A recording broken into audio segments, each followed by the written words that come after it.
Olá pessoal, hoje eu queria falar sobre as origens de Bolsonaro, né, do bolsonarismo, o que explicaria, né, esse fenômeno Bolsonaro que a gente tenta entender até hoje, afinal de contas ninguém esperava, né, que ele fosse virar presidente da República. Bom, a minha tese principal é o seguinte: Bolsonaro é um produto do antipetismo. Então, para entender Bolsonaro, a gente tem que entender o antipetismo, como é que isso foi criado, como é que isso foi, né, fortalecido ao longo dos anos. E assim, o PT errou bastante, isso é inegável. O PT errou muito, acertou bastante também. Errou bastante, se aliou com um monte de gente da elite que a gente imaginou que nunca ia se aliar. O PT manteve a política econômica, o grosso, né, pelo menos da política econômica, do presidente Fernando Henrique. Manteve uma política tributária fortemente regressiva, né, que penaliza os mais pobres e a classe média, não tributando os mais ricos. O PT não fez a auditoria da dívida, enfim, cometeu diversos erros, como teve diversos acertos também. Mas, obviamente, que o antipetismo não se deve a esses erros do PT. Até porque o antipetismo não vem da esquerda, ele não vem da direita. Essas críticas que eu falei antes são críticas que a esquerda faz ao governo do PT. E o antipetismo é isso. O antipetismo é o ódio, né, que vem da direita.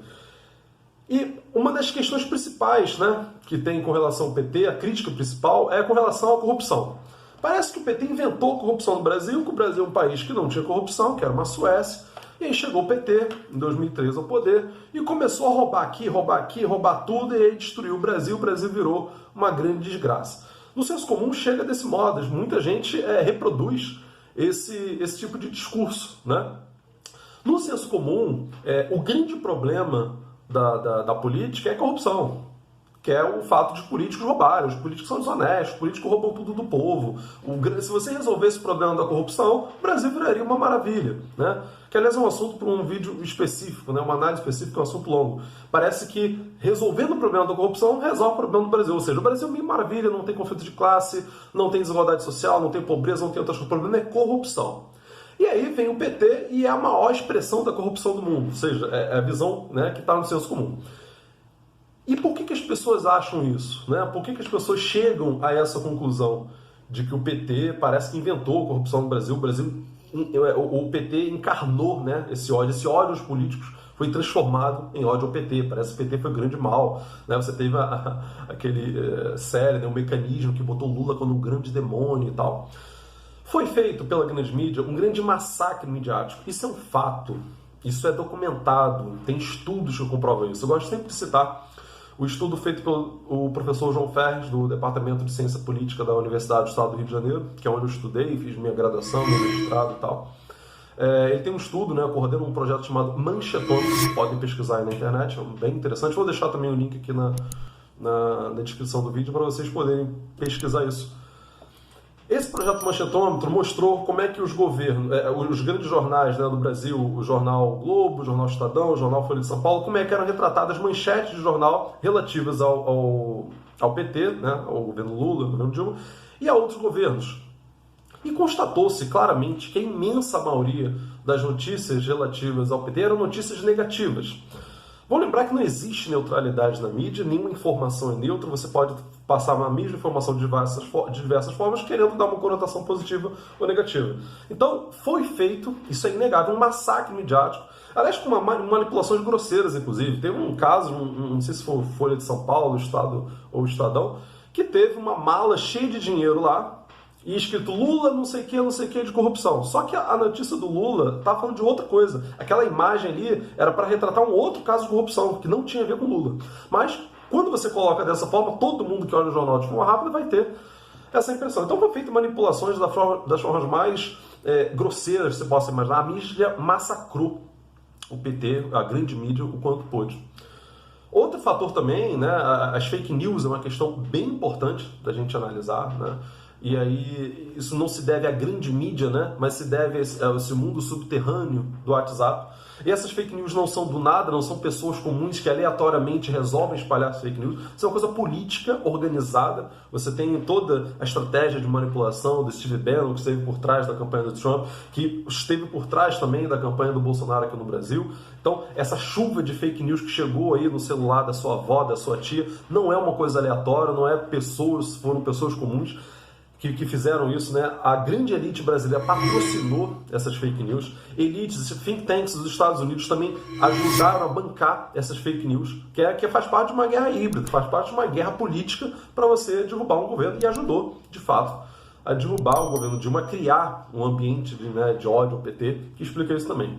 Outro que a gente fala muito pouco, né, canais de YouTube, Facebook, a gente sabe que o YouTube é dominado pela direita, né, isso é inegável. Para cada um canal como o meu e de outros que tem um perfil à esquerda, você vai ter vários outros à direita e muito maiores, né, com uma visualização muito maior. Muitos desses canais foram patrocinados, youtubers, instagramers, enfim, pessoas famosas nas redes sociais, patrocinados para difundir notícias, informações, reportagens, tudo contra o PT.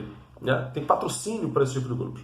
Eu gosto de dar o exemplo do MBL, que é um grupo que foi patrocinado por think tanks dos Estados Unidos, que recebeu dinheiro de grandes bilionários dos Estados Unidos. Tem um documentário, um mini documentário muito bem feito do jornal Independente, que eu vou jogar o link aqui na descrição também. Aliás, conheço o jornal Independente, faz um trabalho muito interessante, que é mostrando o seguinte: quem banca o MBL? Quem financia o MBL? E aí você dá para deduzir, né, a partir desse vídeo, como é que se banca os outros grupos de direita também. Então, houve uma manipulação da opinião pública contra o PT, né? Particularmente aquela pessoa, aquela sua tia que recebe informação no WhatsApp: nossa, vai vir um kit gay, nossa, vamos obrigar os garotos a usarem batom nas escolas. Era dos mais absurdos as informações que chegavam das pessoas, né? Então houve de fato uma manipulação de corações e mentes das pessoas para odiarem o PT. Isso é um fato. Outro fator, é claro, né, bem importante, é aquele velho ódio aos pobres, aquele velho ódio de classe, né? Num país que teve 350 anos de escravidão, você começa a ter uma mobilidade social pequena, né? Ainda vamos lembrar que é bem pequena. A redução das desigualdades sociais durante o governo PT foi pequena, é importante ressaltar, embora tenha tido coisas muito importantes, como, por exemplo, dobrou o número de negros com ensino superior no Brasil, né? Só que isso, mesmo que pequeno, gerou um ódio das elites. Gerou um ódio, inclusive, daquela classe média que sempre se apropriou, que sempre se beneficiou, né, da pobreza. Então você ter negro na universidade, você ter pobre frequentando universidade pública, andando de avião, os aeroportos sendo transformados em rodoviárias, né, como a elite reclamava, as empregadas domésticas ganharam direitos no governo Dilma, né, não tinha praticamente direito nenhum no Brasil, na prática. Isso tudo gerou uma raiva dessa elite, gerou uma raiva dessa classe média consolidada, né? E isso também ajudou a fortalecer esse antipetismo. Afinal de contas, era o antipetismo que estava botando o negro na universidade disputando a vaga do meu filho, um menino que teria direito de estar ali. Então, esse é um fator importante que a gente não pode negar também. Então, foi criado um ambiente de antipetismo muito forte, antes de existir, né, a figura do Bolsonaro como alguém forte, né, com chance de ganhar a eleição. E Bolsonaro é o cara que melhor consegue captar esse sentimento antipetista. Bolsonaro é o cara que consegue se apresentar para a população como o candidato antipetista por excelência. Como o petismo é a maior maldição do Brasil, na cabeça daquele cidadão médio, e o Bolsonaro é o antipetista, esse é o cara.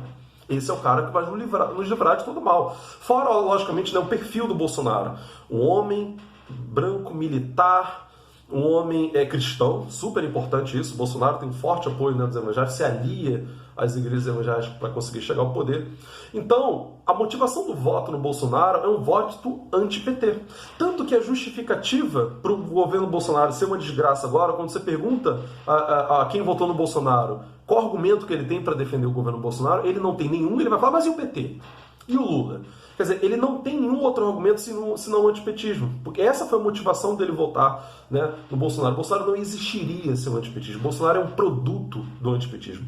E o antipetismo foi criado pela elite brasileira, foi criado pela mídia brasileira particularmente, a Globo, o Estadão, mas também o SBT. A gente fala da Globo, mas na verdade essa grande mídia, né, como um todo. Então, criou-se esse ódio ao PT. Bolsonaro é o cara que melhor capta esse antipetismo para si, se apresenta como grande salvador da pátria, e nós estamos sempre buscando, né, um salvador da pátria, e confiamos que Bolsonaro, né, seria o nosso grande salvador. E agora é interessante o seguinte, que a mídia finge que não tem nada a ver com isso. A Globo, que hoje bate no Bolsonaro, finge não ter nenhuma responsabilidade em ter criado o Bolsonaro, porque indiretamente eles criaram o Bolsonaro.